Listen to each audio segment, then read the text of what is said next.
Zelensky, apenas pressão sobre a Rússia pode trazer paz. Dear Ukrainians, we continue our active negotiation work with partners to have a common position for the sake of reliable peace for Ukraine. Indeed, real peace will be achieved if everyone equally perceives opportunities and threats. Then it will be possible to achieve sustainable peace. There is already a lot of support. This support is in new conditions when the deadline for Russia to cease fire has been announced. We see that the Russians are not paying attention to this. At least for now, they're not paying attention. Today, there was another murder. Today, there were again Russian shellings. More than 100 strike drones were used against us, against Ukraine, on the night before this day. Throughout the day, there were airstrike bombings, intense assaults on the front, and again air raid alerts in our cities, in our communities. I will mention just one of the Russian war crimes for today. In Kherson, a 13-year-old boy was deliberately injured by a drop from a Russian drone. He's receiving assistance, meaning the Russian hunting of civilians in Kherson continues. This is a deliberate destruction of life. The Russian army was not given orders to stop. We are talking with partners for the sake of real steps. There have been more than a dozen conversations with leaders and heads of government. Today, the Prime Minister of Poland, the President of Finland, the President of Latvia, the Prime Minister of the Czech Republic, I just spoke with the President of South Africa, and the coming days will also be dedicated to diplomacy.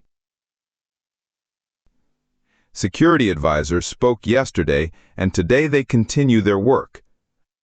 Andriy Ermak coordinates the leaders' advisors. The Minister of Foreign Affairs is working with colleagues in Europe.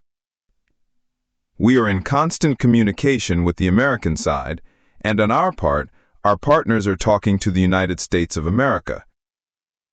Everyone is united by the awareness that there is a possibility of achieving at least a ceasefire, and it all depends on the right pressure on Russia.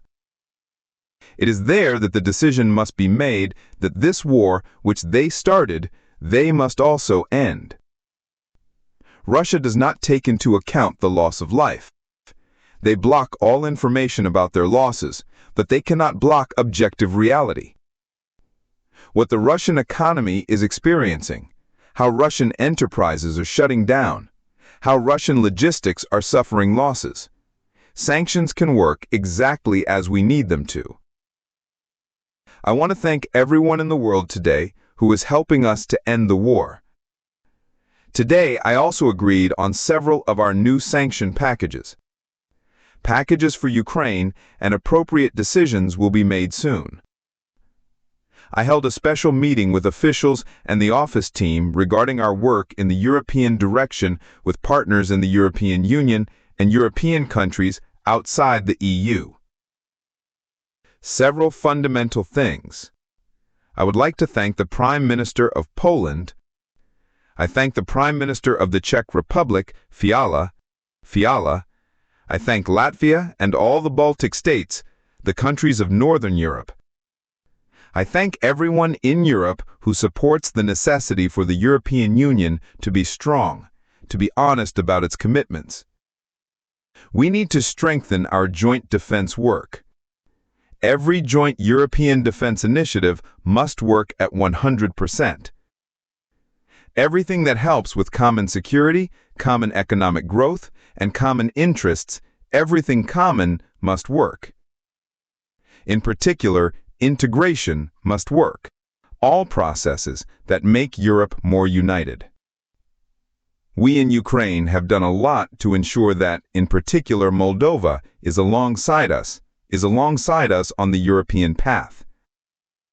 We are helping stabilize Moldova so that Russian interference does not succeed. We are assisting the stable operation of Moldova's energy sector.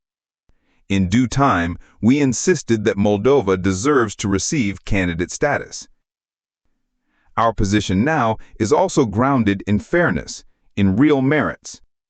Ukraine has done everything to open the first cluster in the negotiations for EU membership. This is recognized by Europe. Therefore, any artificial pauses, any artificial divisions only strike at Europe. Ukraine, together with Moldova, must move forward in the negotiation process. I thank all the leaders and all the countries of the European Union for supporting us in this, for supporting the rules in Europe. And of course, gratitude to the soldiers of Ukraine. Today is the day of the communication troops of the armed forces of Ukraine, the day of our soldiers who make the army an army.